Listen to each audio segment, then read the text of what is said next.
الحمد لله رب العالمين والعاقبة للمتقين والصلاة والسلام على سيد المرسلين وعلى آله وصحبه ومن تبعهم بإحسان إلى يوم الدين. أعوذ بالله من الشيطان الرجيم.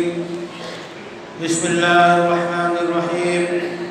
يا أيها الذين آمنوا كتب عليكم الصيام كما كتب على الذين من قبلكم لعلكم تتقون. حضرات، یہ جمعہ رمضان المبارک کا پہلا جمعہ ہے. رمضان المبارک جس قدر بابرکت مہینہ ہے کہ قرآن نے اس کا خود تعارف کرایا ہے کہ رمضان میں ایسا مہینہ ہے جس میں قرآن اتارا گیا. تو قرآن کا اور رمضان کا بہت ہی گہرا اٹوٹ رشتہ ہے. رمضان میں کتاب ہدایت انسانیت کے لیے نازل ہوئی ہے. یہ رمضان اتفاق ایسا کہ جس دور سے گزر رہا ہے اور پچھلا رمضان آزمائشی دور پوری انسانیت کے لیے رہا ہے.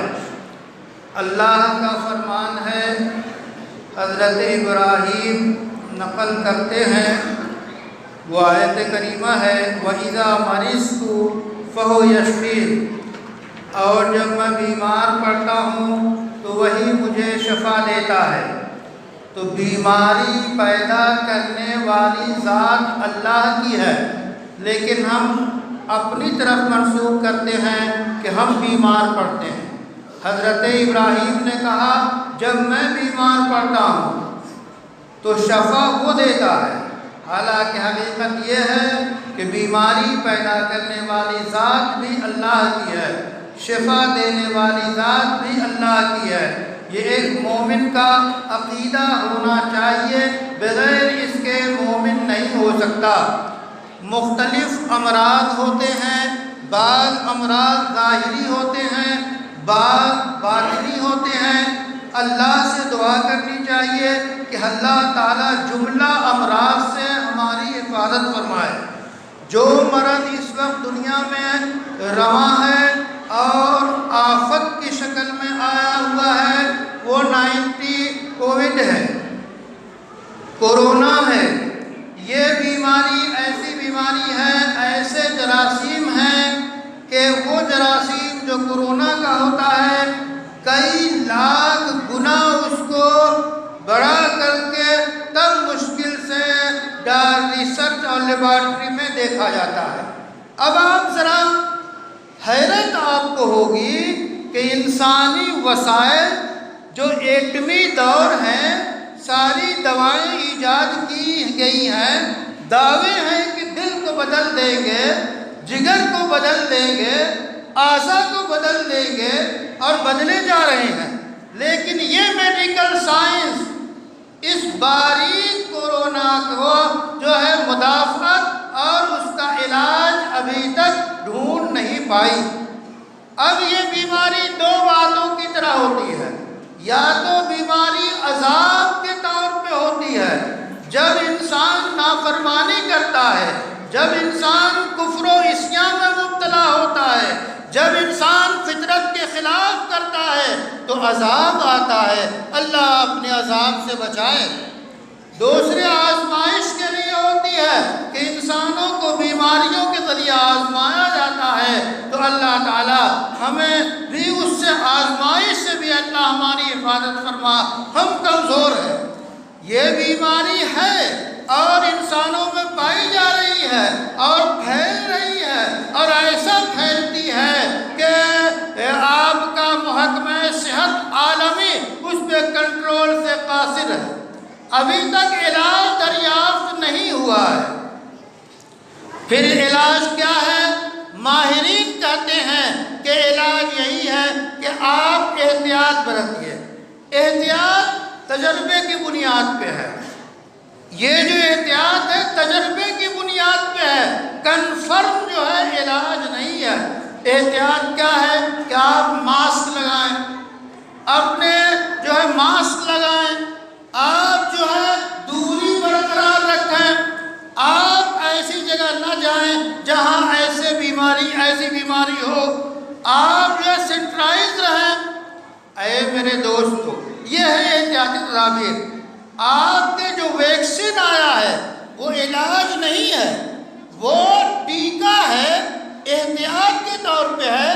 جس طرح بچوں کو 14 ٹیکے لگتے ہیں صرف احتیاط کے لیے، یہ بیماری نہ ہو، یہ بیماری نہ ہو، اسی طرح کورونا ویکسین علاج نہیں ہے بلکہ وہ ایک ٹیکہ ہے، احتیاطی طور پہ ہے۔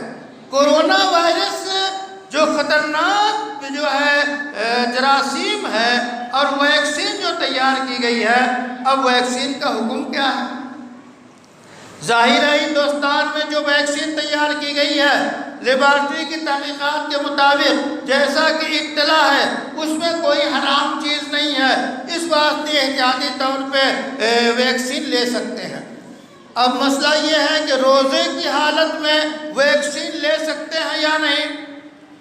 تو ویکسین چونکہ جس طرح دیگر ٹیکے ہیں اور دیگر انجیکشن ہیں، اسی طرح ویکسین بھی ایک انجیکشن ہے، ایک ٹیکہ ہے۔ دیگر انجیکشن کے لینے سے روزہ نہیں ٹوٹتا ہے، تو اسی طرح کووڈ ویکسین لینے سے روزہ نہیں ٹوٹے گا۔ لیکن ایک بات یاد رکھیے، تجربہ بتاتا ہے، ماہرین طب کہتے ہیں کہ کبھی ویکسین لینے کے بعد چکر آتا ہے، متلی ہوتی ہے، اور غشی بھی طاری ہو سکتی ہے، شدید بخار بھی آ سکتا ہے۔ تو اگر یہ اندیشے ہوں تو دن کے بجائے رات میں ویکسین لیجئے، کیونکہ کوئی علاج تو ہے نہیں کہ فوری طور پہ لگانا ضروری ہے، لیکن رات میں مہیا ہو یا نہیں، اس واسطے عام حکم یہی ہے کہ ویکسین اگر ضرورت جہاں ہو وہاں دن میں لے گا جو روزہ دار، تو روزہ نہیں ٹوٹے گا۔ اس کے بعد جو احتیاط بتائی گئی ہے اس کے متعلق ہم اگر نگاہ ڈالیں، سینٹرائز ہونا، الحمدللہ اتنے لوگ آئے ہیں، سینٹرائز یہ ہمیشہ ہوتے ہیں، ان کا جسم ہمیشہ پاک رہتا ہے، ان کی روح پاک رہتی ہے۔ آپ نے وضو کیا ہے، وضو کرنے کے بعد سینٹرائز ہو گئے، آپ نے غسل کیا ہے، مکمل طور پہ سینٹرائز ہو گئے۔ تو ایک مومن، ایک مسلم 5 مرتبہ وضو کم سے کم کرتا ہے تو وہ سینٹرائز ہو جاتا ہے۔ تو سب سے زیادہ پاکیزہ اور پاک رہنے والے اور بچنے والے اور احتیاط کرنے والے، کورونا ہو یا کوئی بیماری ہو، یہ مسلمان ہیں۔ ظاہر ہے اللہ کے رسول نے فرما دیا کہ آپ نے ہاتھ دھویا تو ہاتھ کے پوروں کے کنارے سے ایک ایک قطرے سے پانی کے ساتھ گناہ جھڑتے ہیں، یہ سینٹرائز ہوتے ہیں۔ گناہ آپ کے جھڑ گئے تو جو ظاہری بیماریاں گندگیاں ہیں وہ خود بخود جھڑ جائیں گی۔ اب مسئلہ یہ ہے کہ خدا نخواستہ کوئی شخص کورونا کا شکار ابتدائی طور پہ ہو گیا تو اب وہ روزہ رکھے گا یا نہیں؟ اس سلسلے میں ایک اہم بات یہ ہے کہ روزہ جو ہے یہ پورے جسم کو معتدل صحت دیتا ہے۔ جب آپ روزہ رکھیں گے تو تمام ڈاکٹروں کی تحقیق کے مطابق، فرمان رسالت، فرمان الہی اپنی جگہ پہ، تجربے سے بھی ثابت ہے کہ مسلسل روزہ رکھنے کی وجہ سے صحت معتدل ہوگی اور صحت میں توازن پیدا ہوگا، جراثیم نکل جائیں گے، جو اخلاق فاسدہ ہیں وہ ختم ہو جائیں گے۔ تو ایسے جسم پہ کورونا عام طور پہ اثر انداز نہیں ہو سکتا اور بیماریاں انداز نہیں ہو سکتی۔ لیکن اگر کسی شخص کو کورونا کا شبہ ہو گیا، ڈاکٹروں نے تجویز کر دیا، اب وہ روزہ رکھے یا نہ رکھے، تو تو اطباء کی تحقیق یہ ہے چونکہ کورونا کی وجہ سے سانس لینے میں دقت ہوتی ہے، پانی کم ہوتا ہے، تنفس کو نقصان پہنچتا ہے، اس لیے اگر وہ مزید روزہ رکھے گا تو اس کو نقصان پہنچنے کا اندیشہ ہے۔ اس واسطے اطباء کا مشورہ یہ ہے کہ جو کورونا زدہ ہو، جس کو خدا نخواستہ کورونا ہو گیا ہو، تو وہ روزہ نہ رکھے، اپنے ڈاکٹر سے مشورہ کر لے۔ تو یہ تو وہ مسائل ہیں، لیکن اے نوجوانوں، یہ آفت آ پڑی ہے، اس سے نمٹنا سب سے بنیادی چیز اللہ سے رجوع۔ رمضان کے مہینے میں اللہ کی طرف رجوع کیجئے، اللہ سے توبہ کیجئے، استغفار کیجئے، اور وہ دعا رسول اللہ صلی اللہ علیہ وسلم نے فرمایا، اللہم انی اعوذ بک من البرص والجذام والجنون ومن سیء الاسقام۔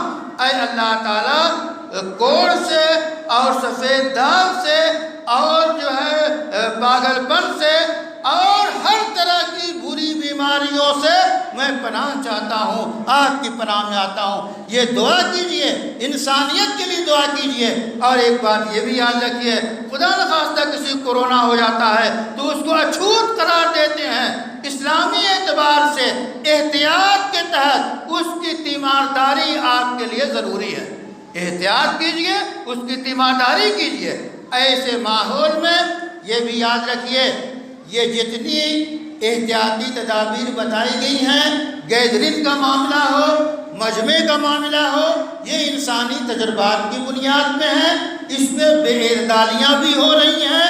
آپ جانتے ہیں پورے ملک اور پوری دنیا میں کیسے کیسے مجمع اس وقت اکٹھا ہو رہے ہیں۔ اس واسطے آپ اللہ سے لو لگائیے، انتظامیہ کبھی کچھ کہے تو اس کا ساتھ دیجئے اور ہمدردانہ طور پہ آپ ان کے ساتھ رہ کر چلیے اور ان کو اپنا معاند نہ بنائیے۔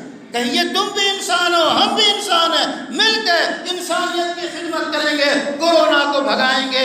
کورونا کو بھگانا ہمارے بس میں نہیں ہے۔ اللہ جس بیماری کو اللہ نے ڈالا ہے وہی اللہ اس بیماری کو پورے عالم سے صاف کر دے، انسانوں کو صحت دے۔ رمضان المبارک کی برکت سے ہم سب کو صاف ستھرا تمام بیماریوں سے کر دے، اور رمضان کے خیر کو اے نوجوانوں لوٹو، قرآن کی تلاوت کرو، روزے رکھو، نمازیں پڑھو، تہجد پڑھو، اللہ کے سامنے گر گراؤ، اور کسی لہو و لعب میں اپنے وقت کو ضائع نہ کرو۔ کچھ نہ کرنا ہو سو جاؤ، نیند پوری کر لو، لیکن اپنے وقت کو، وہ قیمتی وقت کو چوراہوں پہ یا گلیوں پہ یا کوچوں پہ یا ٹھیلوں پہ اور ایسی جگہوں پہ آپ بعض ایسی چیزیں لے کے وقت آپ گزارتے ہیں جو آپ کے لیے زیبا نہیں۔ رمضان کی قدر کیجئے، اور رمضان کو جو مقصد ہے لعلکم تتقون، کہ تمہارے اندر پرہیزگاری پیدا ہو جائے۔ تم تو امام بنا کے بھیجے گئے ہو، امامت کا فریضہ دو، رمضان میں تیاری کرو۔ وآخر دعوانا ان الحمدللہ رب العالمین۔